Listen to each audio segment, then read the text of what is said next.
Welcome back to the fourth estate. Anand Bhaskar గారు మీద మాట్లాడుతున్నారు ఇంత బ్రేక్ పోయే ముందు. అవును మిత్రం అమర్ గారు, చెప్పండి. నాకు చంద్రశేఖరరావు గారు అంటే చాలా మర్యాద ఉంది.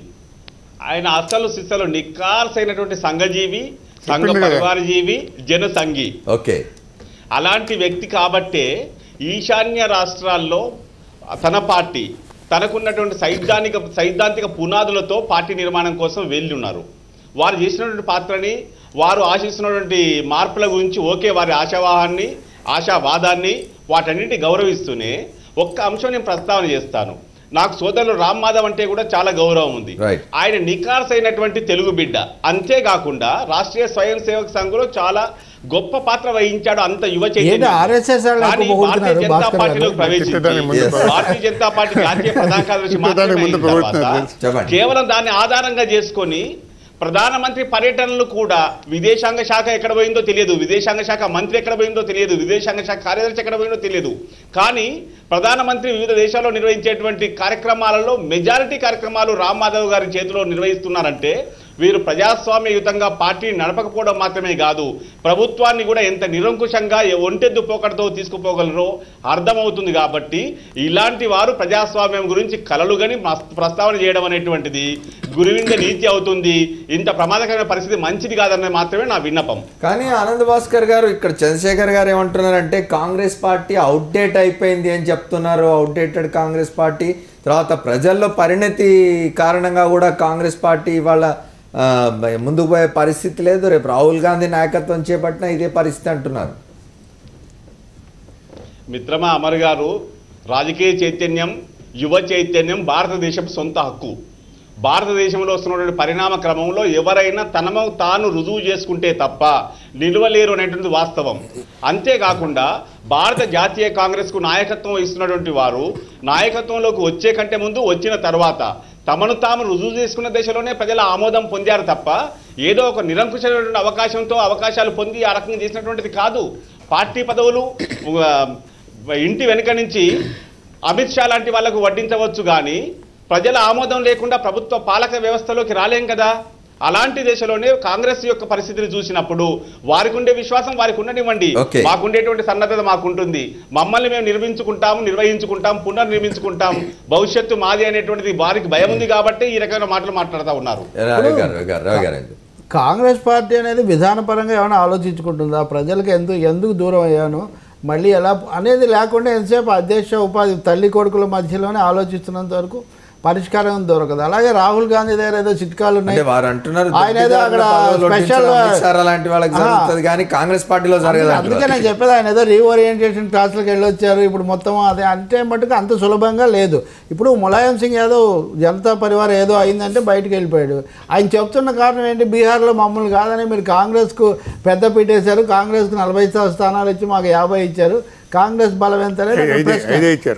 5 ఇచ్చారు. అదే వీళ్ళకి 5 ఇచ్చారు, 15 అడిగితే 10 కూడా ఇవ్వకుండా 5 ఇచ్చారని. ఉత్తరప్రదేశ్లో కాంగ్రెస్ ఎందుకు ఉండదు, కాంగ్రెస్ను మేము ఎక్కడ మోస్తాం అన్నది ఉత్తరప్రదేశ్ కాంగ్రెస్లో కోలుకోవడం లేదు. దక్షిణ భారతదేశంలో ఆంధ్రప్రదేశ్లో ఇప్పుడు ఏ స్థితిలో ఉందో మనకు తెలుసు. ఒక కేరళలో యూడిఎఫ్ రూపంలో ఉండేది మినహాయిస్తే మిగిలిన చోట్ల కష్టం. కర్ణాటకలో ఇప్పుడు వాళ్ళకు వ్యతిరేకత కూడా ఉంటుంది. అయితే మూర్తి గారు అన్నట్టుగా కాంగ్రెస్ ఇంత బలహీన పడినప్పటికీ కూడా కార్పొరేట్ వర్గాలకు ఏదో ఒక పార్టీ కావాలి. వాళ్ళు ఖచ్చితంగా కమ్యూనిస్టులను కోరుకోరు, లేకపోతే ఈ వెనకబడిన తరగతులు వీళ్ళని కోరుకోరు.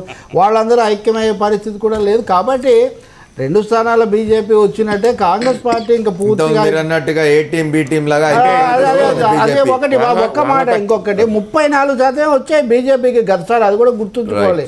ఒక ఎన్నికల్లో 34%తో గెలిచినంత మాత్రాన ఇంకా అయిపోయింది, భారత ప్రజల పరిణితి వచ్చేసింది, మొత్తం వీళ్ళు ఇంకా భారతీయ జనతా పార్టీ వెనకే నడుస్తుంటారంటే పొరపాటు. ఏడాది తర్వాత మోడీ పరిస్థితి ఏంటి? ఎంత ప్రచారంతో వచ్చారు, ఇప్పుడు ఎటువంటి అనేక ప్రతికూల పరిస్థితులు ఎలా ఎదుర్కొంటున్నారు? ఇప్పుడు యాక్చువల్గా 2014లో మోడీ సృష్టించిన ప్రభంజనం అది అపూర్వమైంది. అది మళ్ళీ ఒకసారి రిపీట్ కాదు అటువంటి పరిస్థితి. ఇంకోటి అధికారంలో ఉన్న తర్వాత, ఒక 5 ఏళ్ళ అధికారంలో ఉన్న తర్వాత అటువంటి ఫలితాలు రావు. ఇంకోటి యూపీలో కూడా రాహుల్ గాంధీ నాయకత్వంలోనే 20 ఎంపీ సీట్లు వచ్చినాయి ఒకసారి. ఇంత ముందు లేవు, దాని తర్వాత లేవు. యూపీలో 20 ఎంపీ స్థానాలు గెలుచుకున్నారు. అంటే ఏంటి, ఏదైనా జరగచ్చు. ఎన్నికల రాజకీయాల్లో, ప్రజాస్వామ్యంలో ఎవరైనా గెలవచ్చు, ఎవరైనా ఓడిపోవచ్చు, ఏది శాశ్వతం కాదు. ఏ పవనం కూడా అదే దిశలో ఎప్పటికీ పయనించదు అది. రైట్, ఒకసారి ఆనందభాస్కర్ గారు రియాక్ట్ అవుతున్నారు. చెప్పండి ఆనందభాస్కర్ గారు. మిత్రమా అమర్ గారు, నేను ఎక్కువ జోక్యం చేసుకోను. ఎందుకంటే విహంగ వీక్షణం కానివ్వండి, సింహావలోకనం కానివ్వండి, రవి గారు చెప్పింది కానివ్వండి, రామచంద్రమూర్తి గారు చెప్పింది కానివ్వండి, పూర్తిగా సైద్ధాంతికంగా విరోధించేటువంటి చంద్రశేఖరరావు గారు చెప్పినటువంటిది కానీ, వీటన్నిటిని మేము విశ్లేషించుకుంటే కాంగ్రెస్ భవిష్యత్తు ఉజ్వలంగా ఉందని అర్థం అవుతా ఉంది. కానీ ఇప్పటికేప్పుడు మేము నిస్తేజానికి రావడం లేదు, అతి ఉత్సాహానికి రావడం లేదు. ఏది చేసినా మేము క్రియాశీలకంగా ప్రజాహితానికి కట్టుబడి ఉంటాం. దాంట్లో భాగంగా ప్రజలిచ్చేటువంటి ఆశీర్వాదానికి అనుగుణంగా మేము అడుగులు వేస్తాం. ప్రజాస్వామ్య వాదులం మేము. అమర్ గారు, ఇవాళ కాంగ్రెస్ వర్కింగ్ కమిటీ తమ తీర్మానం ద్వారా పార్టీ నియమావళిని మారుస్తూ అందులో తొలిసారిగా తెలంగాణ ప్రదేశ్ కాంగ్రెస్ కమిటీ ఆవిర్భావాన్ని సాధికారికంగా గుర్తించిన సందర్భంగా భారత జాతీయ కాంగ్రెస్ నేతృత్వానికి, కాంగ్రెస్ అధినేత్రికి ధన్యవాదాలు తెలుపుతా ఉన్నాం. తెలంగాణ ప్రదేశ్ కాంగ్రెస్ కమిటీ ఇప్పుడు అధికారికంగా భారత జాతీయ కాంగ్రెస్ లో ఒక విస్పష్టమైన విభాగంగా గుర్తించినందుకు ధన్యవాదాలు, ఆనందం వ్యక్తం చేస్తా ఉన్నాం. దయచేసి వేరే కార్యక్రమంలో బయలుదేరాల్సి ఉంది.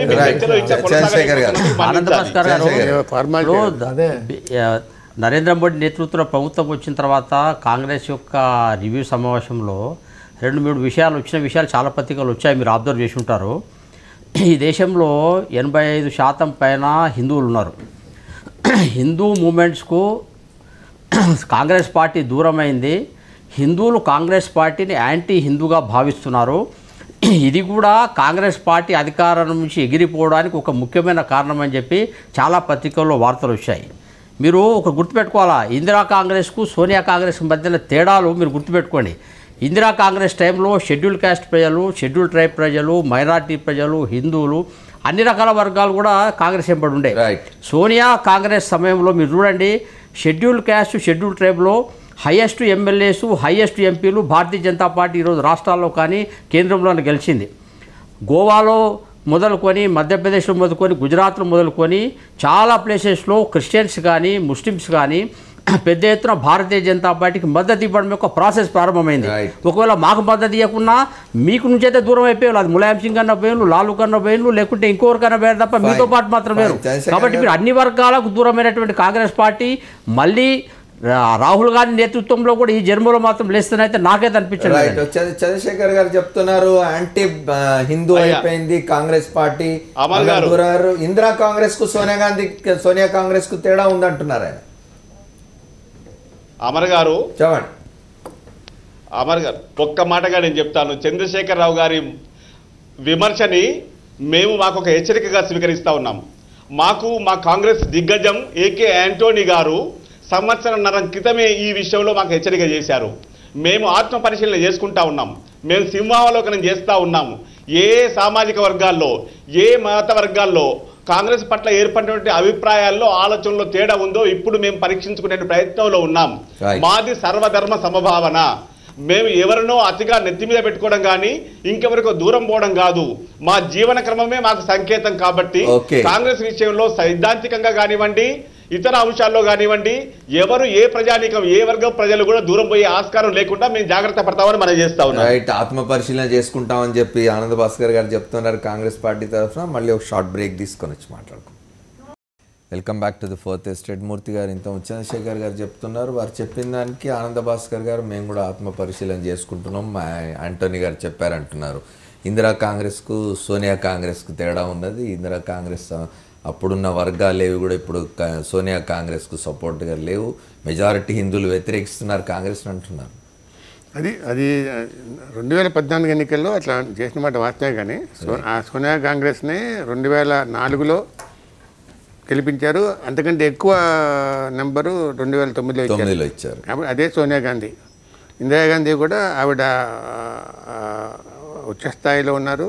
దాంతో ఆవిడ కూడా పరాజయం పాలయ్యారు, ఎమర్జెన్సీ పెట్టారు. దాని తర్వాత మళ్ళీ అన్ని రకాల అనుభవాలు మనం చూసాం, అన్ని రకాల ప్రయోగాలు చూసాం. ఇందిరాగాంధీ వేరు, సోనియా గాంధీ వేరు. Sonia Gandhi can never be Indira Gandhi. Indira Gandhi వ్యక్తిత్వం వేరు, సోనియా గాంధీ వ్యక్తిత్వం వేరు. కానీ కాంగ్రెస్ పార్టీ ఏంటంటే it remains the only alternative to BJP. ఇప్పటికి కూడా వేరే ఆల్టర్నేటివ్ లేదు. లెఫ్ట్ పార్టీస్ కనుక ఒక డెవలప్మెంట్ మోడల్ కనిపెట్టగలిగితే ఎప్పుడైనా ఈ మార్కెట్ ఎకానమీకి ప్రత్యామ్నాయంగా ఏదైనా డెవలప్మెంట్ మోడల్ కనిపెట్టి ఎక్కడ నిరూపించి సత్ఫలితాలు సాధిస్తే అప్పుడైనా ఉత్తరోత్తర అవకాశం ఉంటుంది. కానీ లేకపోతే మార్కెట్ ఎకానమీ మీద నమ్మకం రెండు ప్రధాన పార్టీలకే అవకాశం ఉంటుంది. ఇది కాకపోతే బీజేపీ కాకపోతే కాంగ్రెస్ కాకపోతే అది. ఇప్పుడు ఒకటి అసలు ఈ మత ప్రాతిపదిక మీద ఆలోచన చేయడం, మత ప్రాతిపదిక మీద ఇదంతా మా సైన్యం అన్నట్టుగా చెప్పుకోవడం మొదటిది.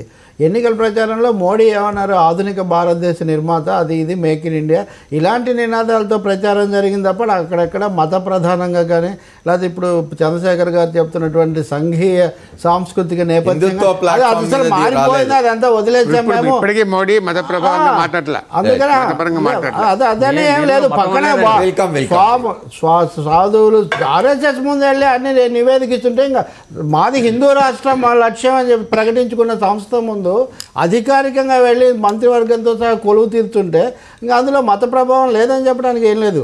మొన్న మీరు కూడా చర్చ చేసినట్లు అందుకనే అదే మీరు చెప్పుండాల్సింది కదా. ఎన్నికలప్పుడు కూడా మేము సంఘ పరివార్ శిష్యులము, మా ప్రభుత్వం సంఘ పరివార్ చెప్పినట్టుగా నడుస్తుందని మీరు చెప్పలేదు.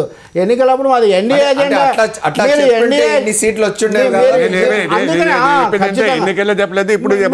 ఎన్డీఏ ఎజెండా అని చెప్పారు. మీరు ఇప్పుడు తర్వాత ఏమో మెజారిటీ వచ్చింది, మారిపోయారు. నేను చెప్పదలుచుకుంది ఏమంటే ఆనంద్ భాస్కర్ గారు కార్పొరేట్ ఎజెండా గురించి, కాంగ్రెస్ మొదటి విధానాల గురించి ఆ సమీక్ష చేస్తామంటే వల్ల ఈ మతపరంగా కాస్త కాయకల్ప చికిత్స ఎలా చేయాలి, కొత్త వర్గాలు ఎలా రాబట్టుకోవాలి, ఇదేదో మేము చేస్తామంటారు, అది జరగదు. ఇక మూడోది, ఈ దేశ జనాభా హిందువులని కూడా కాదు, హిందువులు ఎక్కువ మంది ఉన్నారు. మొన్న జనాభా లెక్కల్లో కూడా 14% మంది మైనార్టీలు, ముస్లింలు. దీన్ని మినహాయించేసి ఇదేదో కేవలం హిందువులు అంటే ఎవరు, బహుజనులు మళ్ళీ 85%. మీరు ఉత్తరప్రదేశ్, బీహార్ లాంటి వాటినన్నింటిని కూడా మీరు పక్కన పెట్టలేరు. అందుకనే ఇదంతా ఏదో చిట్కాలాగా అయిపోతుంది అనుకుంటే చాలా పొరపాటు. ఇంకొక మాట, ఆర్ఎస్ఎస్ బీజేపీ అనేది కాంగ్రెస్కు ప్రత్యామ్నాయంగా వచ్చింది, అంతేగాని అది ప్రధాన శక్తి. అంతకుముందు ఇది వచ్చి 2 సార్లే కదా అధికారంలోకి వచ్చింది. ఇప్పటికీ 2-3 విషయాలు ఈ దేశ చరిత్రను చూస్తే మనకు అర్థమయ్యేటట్టు 1947 ముందెళ్తే అండి, అప్పుడు ప్రజాస్వామ్యం లేదు. ప్రజాస్వామ్యం లేనప్పుడు ఈ దేశంలో రాజుల కాలం ఉండేది. అక్బరు, ఔరంగజేబు, ఖిల్జీలు, నిజాం నవాబు, వీళ్ళు ప్రజాస్వామ్యం లేదు కాబట్టి ఈ దేశంలో 1947 తర్వాత భారతదేశ రాజ్యాంగం ప్రకారం ప్రజాస్వామ్యం పరిడబిల్లి ప్రతి వ్యక్తికి ప్రజాస్వామ్య ప్రక్రియలో పాల్గొనే అవకాశం వచ్చిన మరుక్షణం ఈ రాజులందరూ ఎగిరిపోయారు. ఇక్కడ నిజాం నవాబు కానీ ఔరంగజేబులు, అక్బరులు ఈ దేశంలో ఎప్పుడు ఏ రాష్ట్రం అవసరం ఉన్నది. ప్రజాస్వామ్యం యొక్క బలం, ప్రజాస్వామ్యంలో ప్రజలకు ఉన్నటువంటి విలువ ఏదైతే ఉందో, వాళ్ళ నిర్ణయ ప్రక్రియలో భాగస్వామ్యం ఏదైతే ఉందో, ఇది ఇంపార్టెంట్ అంశం. ఇది మనం గుర్తుపెట్టుకోవాల్సిన అవసరం ఉంది. కాబట్టి ఈరోజు అదే ప్రజాస్వామ్య ప్రక్రియలో ఈ దేశంలో ఉన్నటువంటి మెజార్టీ ప్రజల యొక్క ఫీలింగ్స్ ఏవైతున్నాయో, అభిప్రాయాలు ఏవైతున్నాయో, వాటిని మేము సరైన విధంగా అవేర్నెస్ తీసుకొని వచ్చి ప్రతిబింబించే ప్రయత్నం సంఘ పరివార సంస్థలు కానీ భారతీయ జనతా పార్టీ ద్వారా చేసినాం. అసలు భారతీయ జనతా పార్టీ యొక్క ప్రారంభమే కాశ్మీర్ ఇష్యూతో ప్రారంభమైంది.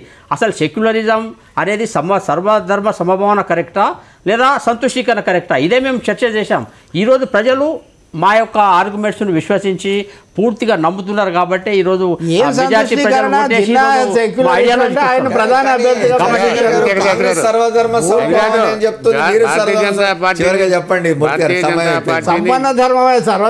భారతీయ జనతా పార్టీని జమ్మూ కాశ్మీర్ ఆమోదించలేదు. ఓన్లీ జమ్మూ లడకే, ఓన్లీ కాశ్మీర్ వ్యాలీలో మాత్రం భారతీయ జనతా పార్టీని ఎవరు ఆమోదించలేదు. Right, thank you very much Murthy garu, అట్లాగే రవి గారు, చంద్రశేఖర్ గారు, అంత ఆనంద్ భాస్కర్ గారు కూడా ఈ చర్చలో పాల్గొన్నందుకు వారికి కూడా కృతజ్ఞతలు. ఏదేమైనా కాంగ్రెస్ పార్టీ రాహుల్ గాంధీకి పార్టీ బాధ్యతలను అప్పగించడాన్ని వ్యూహాత్మకంగానే కాస్త జాప్యం చేస్తున్నదా, లేక కాంగ్రెస్ పార్టీలో ఉన్న ఇబ్బందుల కారణంగా ఆయన నాయకత్వంలోకి తీసుకొస్తే ఇప్పుడు కాంగ్రెస్ పార్టీ వచ్చే ఎన్నికల్లో, రానున్న కాలంలో 1-2 సంవత్సరాల్లో చాలా రాష్ట్రాల్లో ఎన్నికలు జరగాల్సింది, బీహార్లో ఎన్నికలు జరగాల్సింది, వచ్చే సంవత్సరం అస్సాం, తమిళనాడు వంటి రాష్ట్రాల్లో ఎన్నికలు జరగాల్సింది. అక్కడ ఓడిపోతే మళ్ళీ రాహుల్ గాంధీ నాయకత్వం విఫలమైందని చెప్పి ప్రచారం జరుగుతుందనే భయంతో వెరుస్తున్నారో తెలియదు. కానీ సోనియా గాంధీని ఇంకో సంవత్సరం పాటు కొనసాగించుకోవాలనే నిర్ణయంతో ఉన్నారు. ఇది వాళ్ళ 4th ఎస్టేట్. రేపటి 4th ఎస్టేట్లో మళ్ళీ కలుద్దాం.